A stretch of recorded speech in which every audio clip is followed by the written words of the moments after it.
So I haven't had this issue yet, except like obviously my very first game in college. My very first game, I didn't have that like tunnel vision kind of thing. You know, I don't know if do you know what I'm talking about? Like with like you get to your sport and like you for example, remember when I asked you about your routine? That's like kind of like your television, like you're going in and that like from that moment on till you're done with your stuff, You're everything locked in. outside, yeah, Yeah. you're just looking at your Mhm. target, you know? Yep. And, I didn't have that for my very first play. I couldn't hear the play, I couldn't hear nothing, like, I was in the huddle, I was like, "I don't know what's going on." There's 70,000 people screaming because it was at CSU still, and we were playing in the Mhm. Broncos stadium, and I didn't know what was going on. I was lucky enough to guess the right play, but it worked out, and after that, like, kind of it like, you just as soon as you get the first hit in, you kinda, like, get into, like, "Okay, like, this is much more fun than you thought it was gonna be." You know what I mean? And so I'm excited for the spring. The spring game is gonna be really fun because we're gonna go hit. I mean, like that's what Rule said, and I hope that stays that way because I Yeah. want to hit. I don't like the two hand touch BS. Like The only it's thing that stupid. would change that is if you guys just suffer a really rough summer and just injuries combined. But Well, I yeah, mean, I or mean I guess it's not that's summer, but understandable, but like I'm saying, like I mean, I think everyone's ready for it. no, I'd say like we all everyone like agrees. I personally can't wait. Like I want to run power every damn day. Like, let's run the ball. Can't wait for Jeff. I met Jeff. He's a Jeff great, Sims? yeah, he's a great guy. Really? Great guy.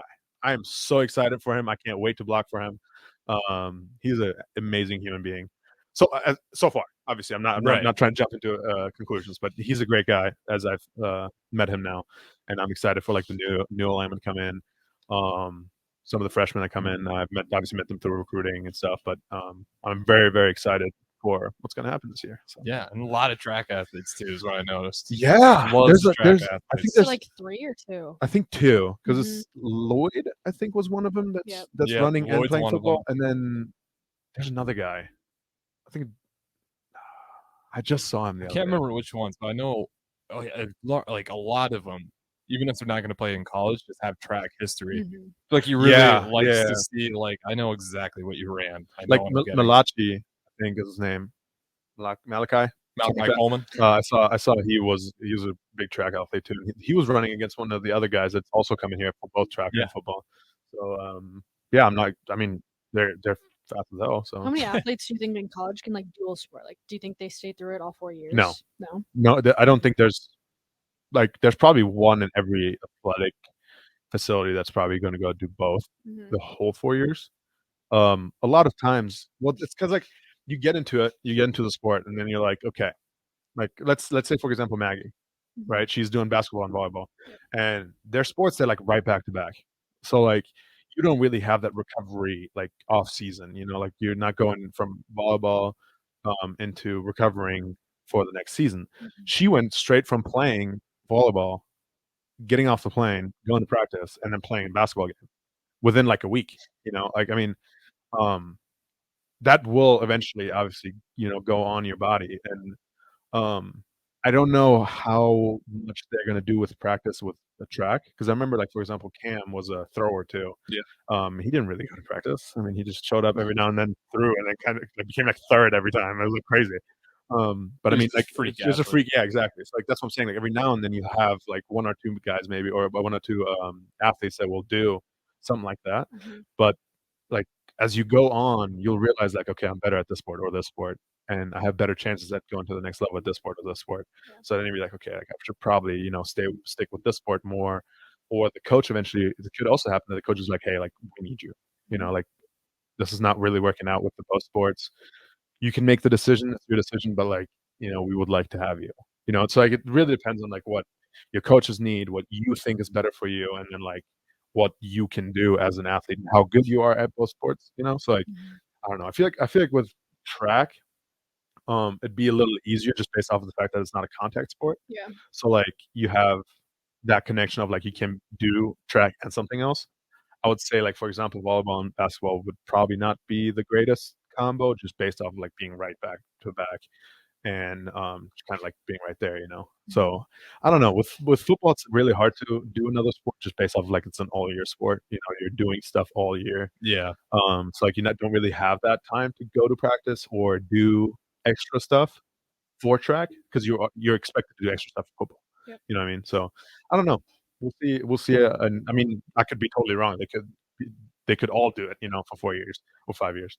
But I just, that's kind of like the expectation that I see is like, okay, you'll probably do it for like a year or two, and then kind of see where it goes. I think it's gonna give more clout to track because like you're gonna have football players like running, so I think it'll Oh be no, good for yeah, us. Yeah. that's very good. Like, I mean, there's gonna be people that want to watch them, Mhm. see them run, and especially now that's like the new season. Are they coming in I now? don't think so. Oh well, then okay. Well, Next year. next. Next year. Yeah.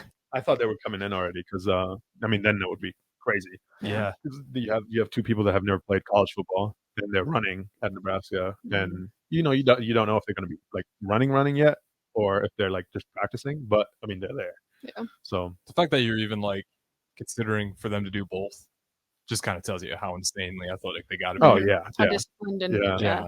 determined. So if I was a coach and I knew, like, it's like if my kid wasn't super disciplined, I'd be like really hesitant to give him the green light on doing both. Because it's like I know you're gonna, like you said, like you're gonna get worn out. that's what I'm You saying. got to Like, break through that wall it's just somehow. you get to a point where you're like, okay, like you get to an off, and it could also be like, hey, like I might just take this year off. Okay, like I need this off season. I need to like get better at this. So like it could also happen and then come back maybe the following year. You never know. And the thing is with track and football, I feel like football you gain so much mass Mhm. and you like, and it's not like always that you do gain that much mass, but it's expected to kind of like you becoming bigger and stronger and more lean.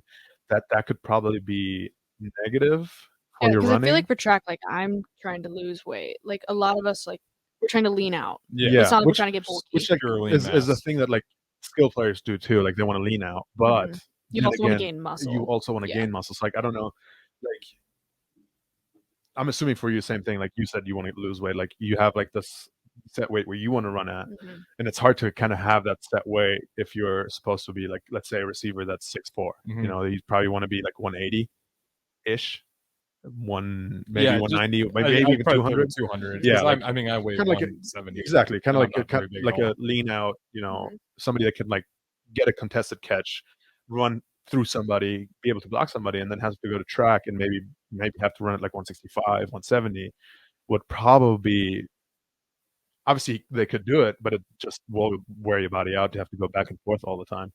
Mhm. I mean, you so in high school, you did multiple sports for how long? Like 3 years. So during those 3 years, did you try to stay at a certain weight for track, or did you like go to the weight that you wanted for each sport? See, like in high school, I wasn't huge on like let's do my weight, like let's Exactly. modify. Because I feel like when you're in high Exactly. school, it's just kind of like, hey, go do your sport. Like Yeah, doesn't you're matter still what trying you're to eating. figure out Yeah. what you Exactly, dominate at. exactly. And so Mhm. like once you get to college, if you do multiple sports, like you have like there's no like, oh, you can just be whatever you want to be. Mhm. Like it's such a big thing. Like college sports is so big that like you have to be locked in with what weight you want to be at. You have to be locked in with what you need to be at. And Especially obviously, wrestlers. Wrestlers well, probably are never going to be able to that's do why both. that's what I was asking because I was Yeah. gonna add to that like when I was a football player, wrestler to track, at all three I was a different weight. Mhm. For football I was at 280, like like 270 to 80. And for wrestling, I gained weight because I wanted to be like the heavyweight. It's like I was the heaviest at state with 284.7, like Mhm. right there. And then for track, I went down to like 270.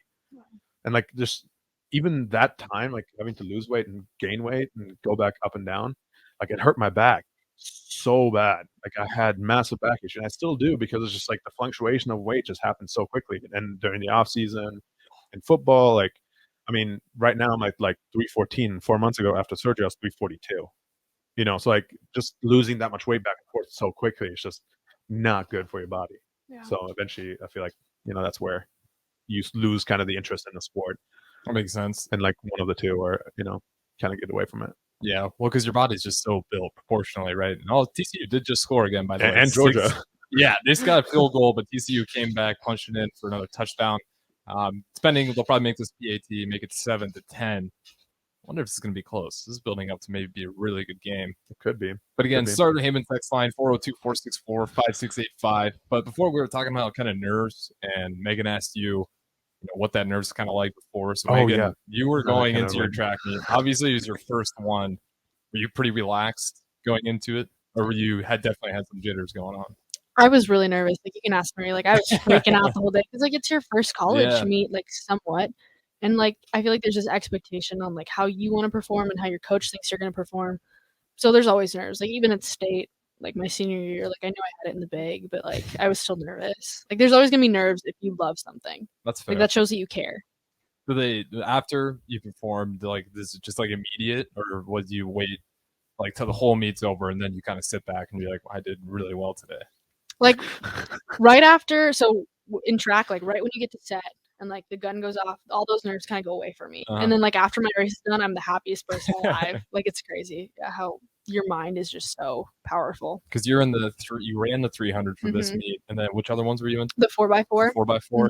So those are a little bit towards earlier in the day, though, aren't they? Or are they? So we ran this like late at night. So I think the intra-squad was a little weird. Like, it was not a normal track meet. That's why I have a hard time with those, because, like you said, you run the 300, which is new, like the 600. I never. Well, she told me that the intra-squad is like more so for like them to evaluate you, as in like that what you do in practice and what you're gonna do eventually. Because like for this next meet, like you need a time going into your race so they can know like where to position you. So like I kind of have like an estimation of like what my 400 time will be. So yeah, that's kind of what inter squad was for. I remember like after her, when she got, like, when they were done, she came up to us and she was like, "Yeah, I didn't run good at 400. I didn't do good." And well, I was like not winded at all, and I was like, I feel like I didn't even try. And then we were like, because we timed it, her mom and I timed it both, and we were like, "You ran like I think it was a 57, and I think I had like a 58, so I go somewhere between 57 and 58." And she's like, "Oh, that's better than I thought it was gonna be." Yeah. And she, like, I mean, it was like 45 minutes after my 300, so I was like, just ready for the day to be over. Because it was like 8 o'clock or 9 o'clock. It was late. It was I really remember that. It started at like 7 or something like that. I think it was like 6:30. Oh, yeah, 6:30. But I didn't run for a while. Yeah. I remember that because we were sitting there, we were talking for a while before we even saw you come out. So that was always the hardest part for track meets for me. It was the mentality. Just like waiting around. Like, do I stretch? Do I want to eat something even right now? Like, I don't know if I want to eat. Like, what if it weighs me down later? Yeah, we were both surprised. We were talking about it after your 300. You barely warmed up for the 400. I feel like after you run a 300, like you're super warm. Like I was loose. Like I was ready to go. And like I only had like 45 minutes, so you don't want to like warm up again and just like drain your body of energy. Right, that makes sense. So like I did some light warm up, a little bit. Yeah, just a little bit. I mean, you ran your like start and stuff. Yeah, I saw that. Dude, the indoor track is sick. Have you been there, Harrison? I'm sorry, say that again. I was reading the indoor track. Have you been there? No, I haven't. Not yet. So we were there. Her mom and I were sitting kind of like in the middle area, what like people would say the 50-yard line, kind of like right there. And they have like these things that like come up. So like the indoor. We have a bank track. Yeah, they have a bank track. Oh, okay. Yeah, and I've seen those before. I've never seen that before, and I was like, doesn't that take kind of like a while to like put back down? And as we were talking about it, they already put one down and they were putting the second one down. I was like, what is going on? It was just crazy how quick that was. And I thought it was kind of interesting that like that is a thing. Like, why would, like, because I understand, you know, when you come out of the bank, you probably have more speed than you're used to. But why do they do that? Like, why do we have a bank track? Is that what you're asking? Well, like a bank track, it kind of, so when you're going on a curve, when you're running it, you're supposed to like view it as like a slingshot. You're supposed to like slingshot off the curve. And so having that bank like just gives you more tilt and just gives you more like energy to go off of it. But wouldn't that kind of be not so beneficial based on like having to run on a normal track? Like because outside or like well I guess wasn't the indoor track way smaller though as well? Yeah, so like a 200 track is gonna be slower than a 400 track because there's more curves if you run like a 400. Right. So is the indoor track, do all the ones that you're gonna compete in this year, are they all gonna be banked? So like Nebraska is one of the best tracks, I think, in the US. And like I know Arkansas has like a bank track. Like, I know certain schools have bank tracks, but not all do. So like your times will be slower at like a flat track. Yeah. But I don't think it's like, oh, maybe they are all banked because I know it's not safe like for your knees to run on a flat track. That's a lot of turns on. Yeah. And they're obviously not as slow turns. You're running super fast and turning sharp. So maybe they are all banked. That's what. Okay, that makes more sense. That makes a lot of sense because I was considering that too. Like, wouldn't that hurt your knees like a lot? Like, because I feel it when I'm running like in a turn, I can feel my knees like working. Yeah, and I'm not turning as much as you guys are. Our bank track was like broken for like a week, and it was the best week of my life. Why? Because we weren't able to like do hard workouts on it. Oh yeah. So like that was a good time. Yeah. I was gonna say because those are like D1 athletes. Like I could probably run it without the bank and be fine because I'm not going that fast. But you got D1 athletes. I can see that. Well, being dude, a when I huge watched injury I concern. watched her do her warm up like starts, and I was like, damn, came out of there like fast as hell. And like I'm not saying I didn't think we were gonna be fast. I'm not saying that.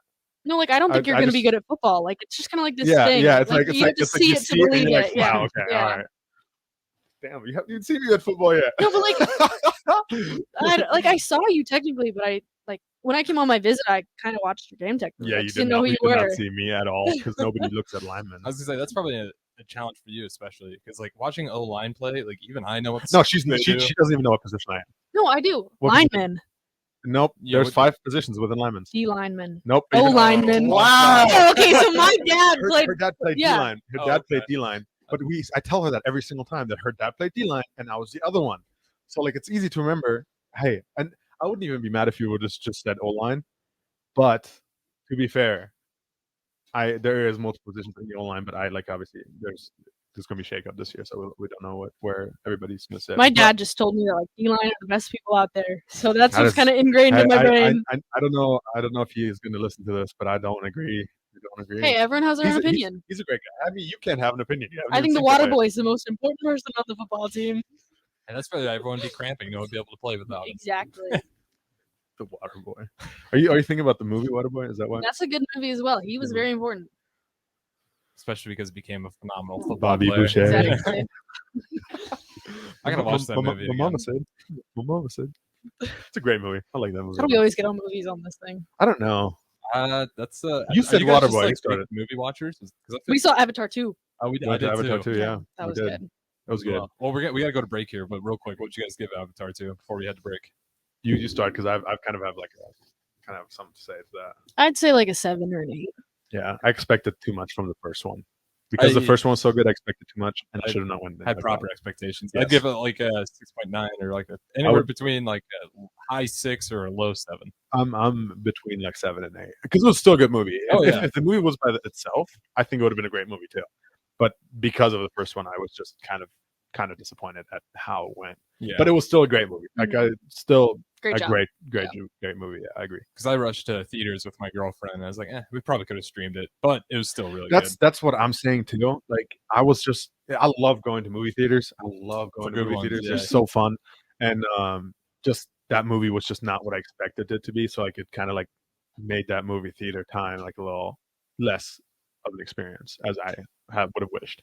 But it was still a good movie, I think. Yeah. But we do got to get to break, though. If you guys want to keep your questions coming in, we got Megan Walker from the track team in Nuri, obviously part of the Nebraska football team. You can hit up the Starter Heyman text line 402-464-5685. We'll be back shortly right after this break for the Speed and Power Show on 93.7 The Ticket, theticketfm.com.